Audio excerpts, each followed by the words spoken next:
তথ্যই পেলাম না। আর ওই লোকটা বলছিল আজকে আমাদেরকে ওইখানে থাকতে। হ্যাঁ সোহাগ, লোকটা তো আমাদের বলছিল 10টার সময় ব্রিজের ওখানে থাকতে। এখন ঘড়িতে 8টা বাজতেছে। আর ওইখানে গিয়ে লোকটার কাছ থেকে সম্পূর্ণ ঘটনা শুনলেই জানা যাবে এইসব কি কোনো মানুষের কাজ নাকি কোনো ভয়ানক আত্মাই এইসব কাজ করতেছে। আমার তো মনে হয় সব কোনো মানুষেরই কাজ। আমরা আগে ওই লোকটার কাছ থেকে শুনি কি বলে লোকটা। তাহলে চল এখনই রওনা করে দেই। হ্যাঁ হ্যাঁ চল।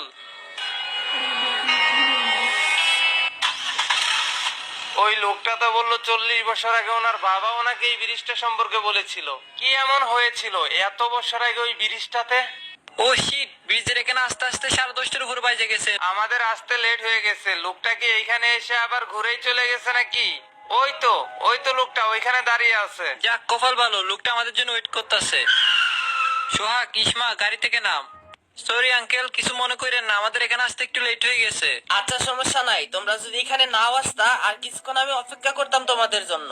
আপনি কিছু মনে করেন না, আমাদের আসতে লেট হয়ে গেছে যে। আরে না, কি মনে করব, কি যে বলো তোমরা।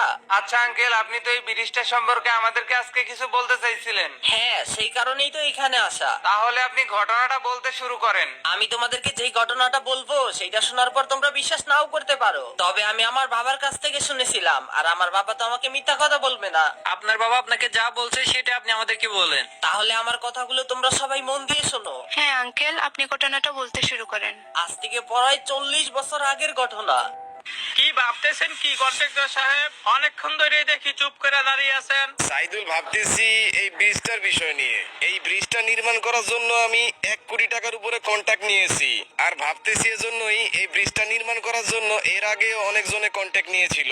আর যতবারই এই ব্রিজটা নির্মাণ করেছিল 1 বছরের বেশি এই ব্রিজটা টিকে না, ভেঙে যায়। হয়তো কন্ট্রাক্টর সাহেব এর আগে যারা ব্রিজটা নির্মাণ করছিল, হ্যাঁ হয়তো